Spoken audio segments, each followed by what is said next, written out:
Hi, this is Jeff. I hope you'll chill out for a bit, enjoy some beautiful scenery, some original music, and join us for a hike to a mountain waterfall and do some fishing. Thanks for joining Mendi and I on a trip to Cimarron Canyon. It's a nice, handy location for us to escape the Texas summer heat and for a few days and to enjoy some of God's scenic beauty that lies within the Rocky Mountains. We're pulling our 32-foot fifth wheel that we acquired a few years back. We've been enjoying it a lot, not as much as we'd like given recent diesel prices, but we've snuck in a few trips where we could. And to be honest, the fifth wheel is much more than what we've been accustomed to, and I'm still adjusting. We spent the 2 previous decades taking our kids to the mountains in a pop-up camper. In fact, it was the same camper that I camped in as a kid during untold numbers of mountain trips with my parents and older brother.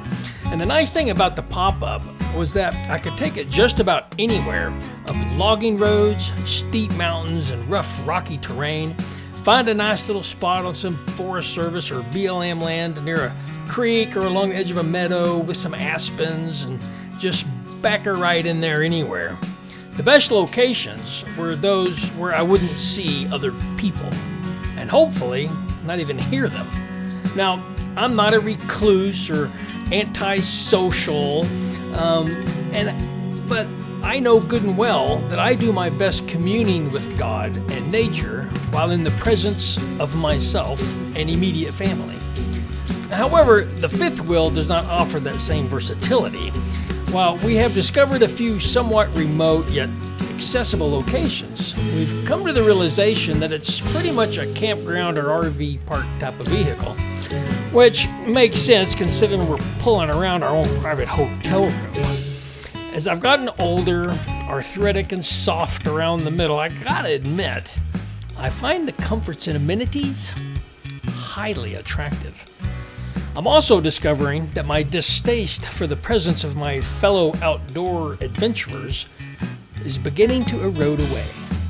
It turns out that those inhabiting a mountain campground are a lot like me, just regular folks looking for a gentle breath, a contented smile, visions of grandeur, and a refueled spirit.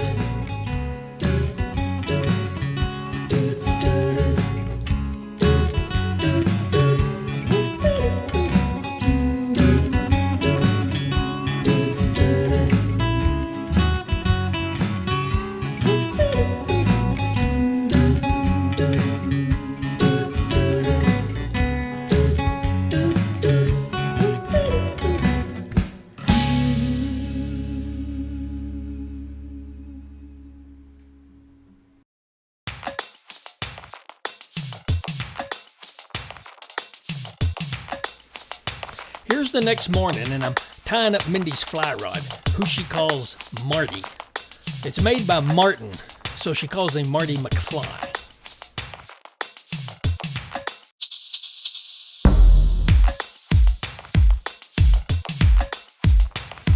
There's 2 guys in the background at the parking lot were cracking me up. I'm certain that they're not mesmerized by my stylish fishing hat.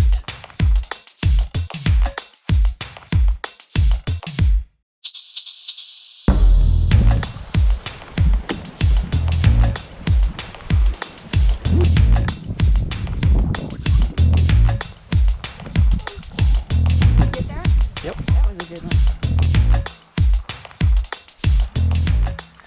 We're fishing some red chili waters. And what that means in New Mexico is that certain portions of certain streams are catch and release only, and that the angler can use only artificial lures with a single barbless hook. More line.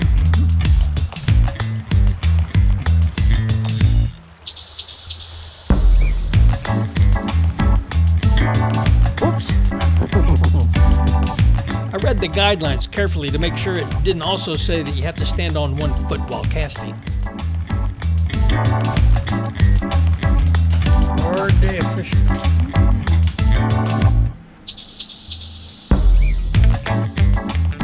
And I get it that red chili waters are supposed to be for those looking for trophy fish. That's cool. We gave up and decided to go for trophy pizza.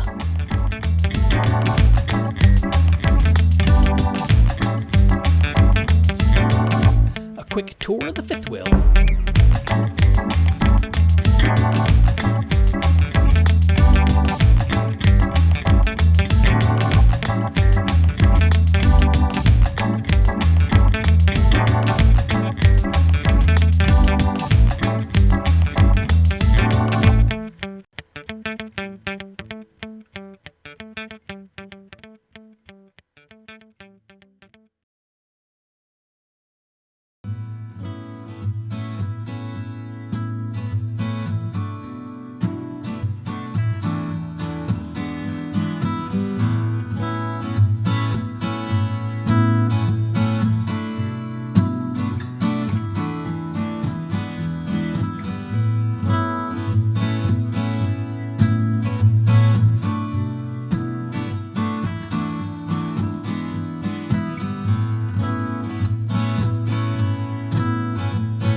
One day, we decided to hike up to a mountain waterfall that Mendi had heard about from one of our fellow campers.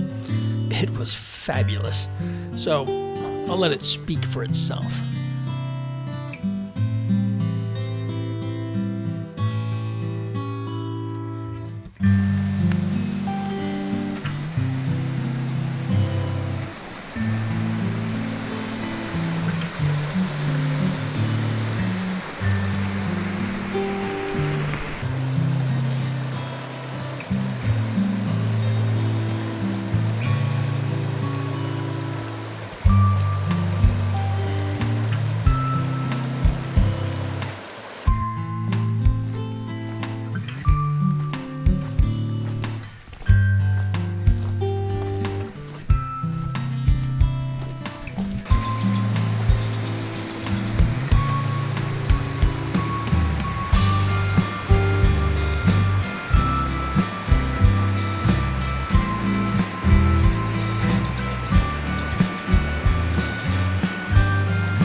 Those hummingbirds were so pretty, but they're hard to enjoy at regular speed.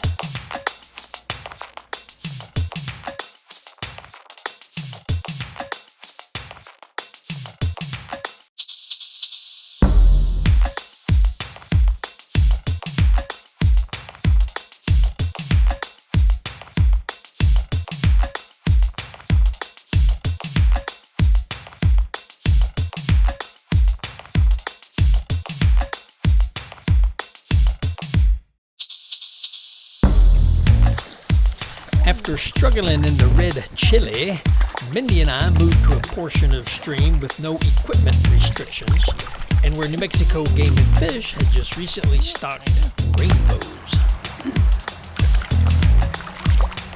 Yeah, don't forget to write on the list to get a net. Just kind of keep your rod a little bit that way so you can feel them, and then when you feel a bump, just remember. Do I let out some more? You just want to pop it like this. Do I let out some more? No. Oh, you need to crank it over though. Oh, that's good.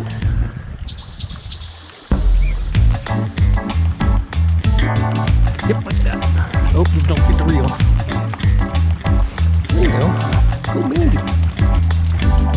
Come here, little fishy. Oop. He's not really keeper size. No. I'm sorry. He released himself under his own cognizance.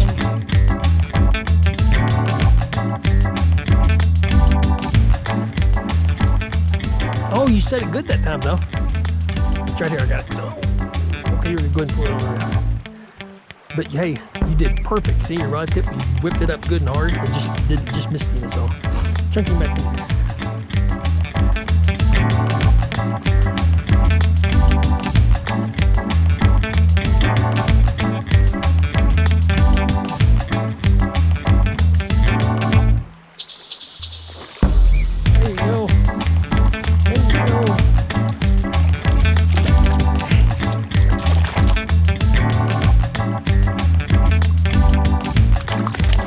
Slippery. All we're using is a tiny hook with nothing else on it and salmon eggs, and just drifting it down into little pools, letting it float along and then gently pulling it back, letting it float along.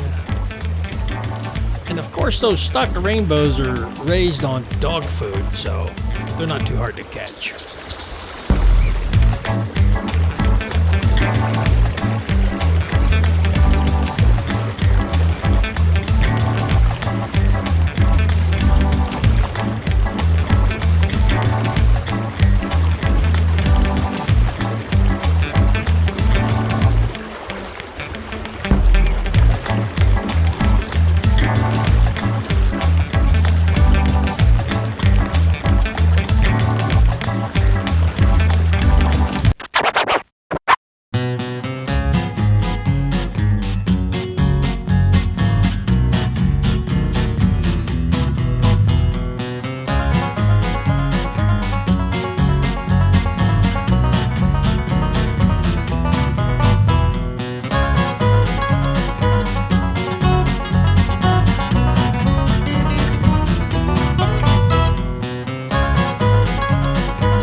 Give away a little fishing secret.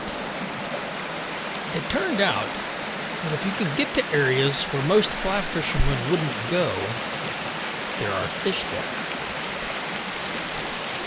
Big secret, right? So armed only with a Zebco 33, with nothing but a fly tied to the end of 30-pound line, you can catch some fish. I got him. Oh! How pretty he is. Hold on, buddy. Come on.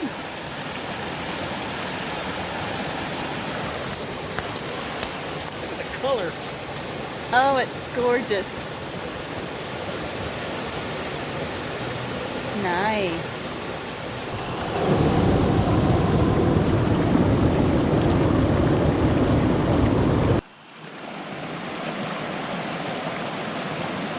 I want to land just to the right of that mossy rock. I think that's where it landed this last time, didn't it? Huh? Did I you don't know. I was looking at the Yeah. GoPro.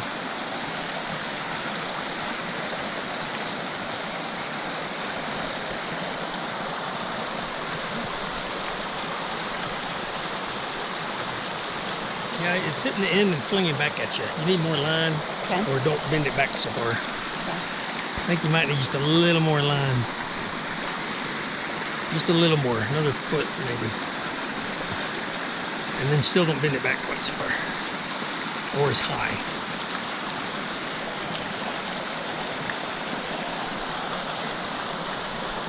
More than that. Right there. Perfect.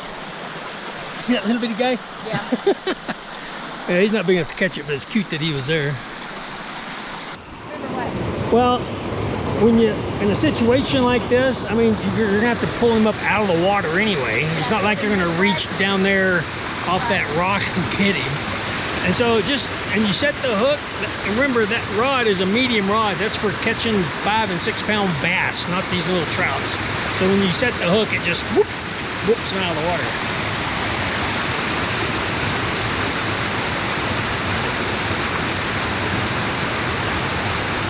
Hey, don't do that. Just hold that right arm straight out.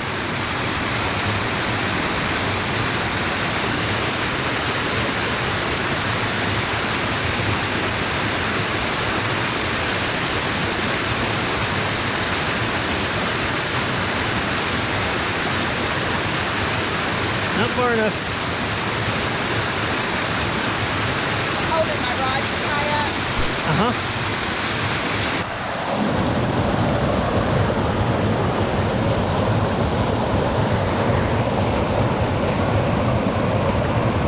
Need more line.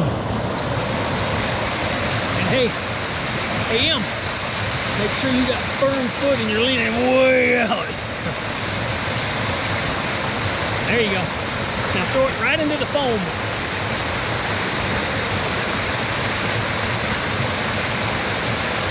Got him. Whoa, look at that one. Oh, I missed him. You didn't miss him. Well, I mean, I just let him off. I got it on video. That's what you call a hard release. That was a good fish. It was. I didn't want to yank him up this way. Oh, well. Good job.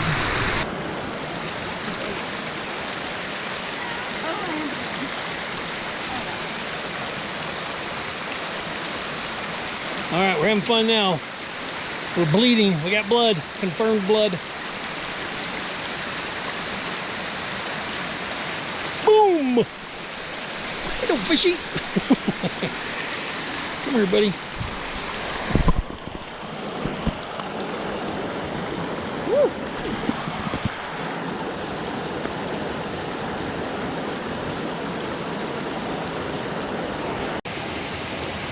So there's kind of a trick to it. It's really not as easy as it looks.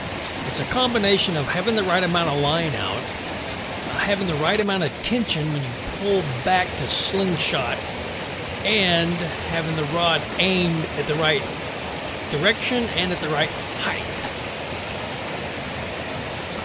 And we can't see any of these fish. We're just walking up and down the mountain, following the stream, and shooting a fly into pools that look like they should have fish in them.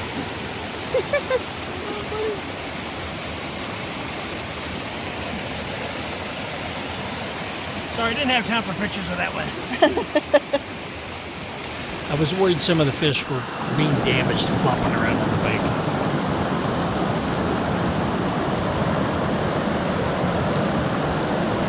Yo! Oh, I'm sorry, little fish. That's the way you do it, Mendi Bonner. Hello, hello, slimy fish. Sorry, you got to take it from here. There she is. There's the fisherwoman. Good job. All right, I'm gonna turn you loose.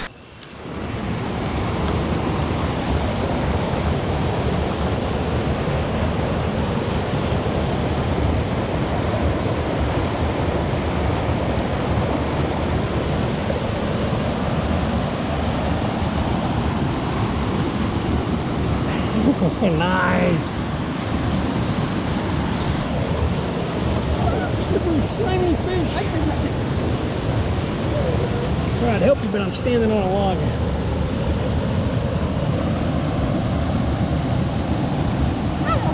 Hello, fishy.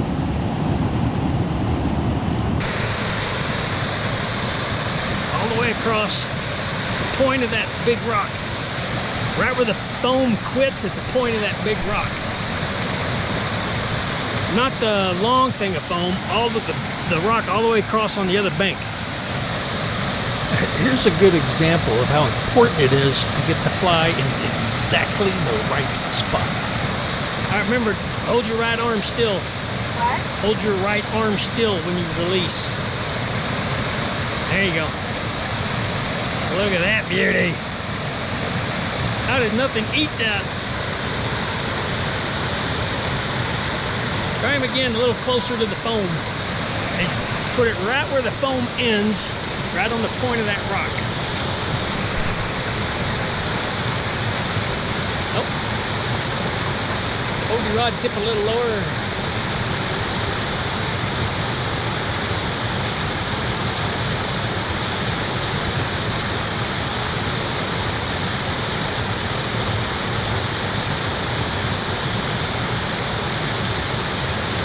Again.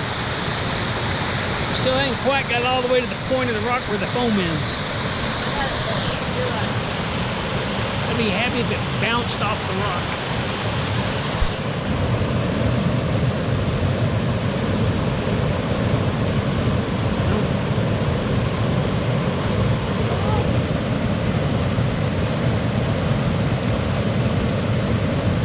Oh, that was so good it bounced. I got him. Oh, that's the littlest one we've caught all day. Here, just put him back over the water. There you go. He got himself up. Okay, good. No, he didn't. He just quit fighting. Here, hold this. Oh, you're not. Are you still? I don't think you're recording. Yeah. Oh, I can't see him. Oh, sorry, little fish. He was about twice the size of the fly. All right, I knew he's there. All right, now let's try right up there. So here's another technique tip. When you're sneaking up to a little pool in a stream, you got to remember the cutthroats are really spooky. The native fish, like these Rio Grande cutthroats, they're spooky rascals. So you can't just walk right up there and dip a salmon egg at them like you would a rainbow. And we're using a fly anyway. And so you'll notice I shot the fly right there in the pool closest to me, and then I scooted up and I hit it in the middle, and now I'm going to throw one over that log.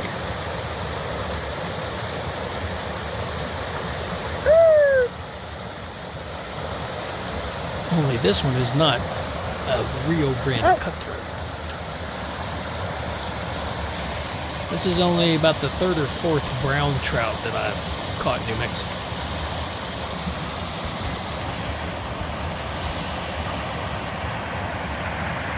Can I see him? Wow. The brown. He's gorgeous.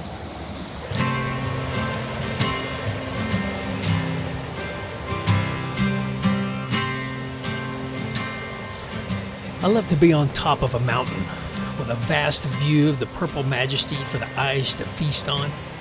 And what a blessing to also be down within them, nestled amongst the forest trees and surrounded by the tiniest of its creatures. To witness the beauty of its flowers, the fragility of its fruits, the soothing of its streams, and the harshness of its ruggedness. And yet, how strangely unfulfilling if it's not shared with those who are drawn to it with equal passion. Case in point, our new friends, Alan and Kathy.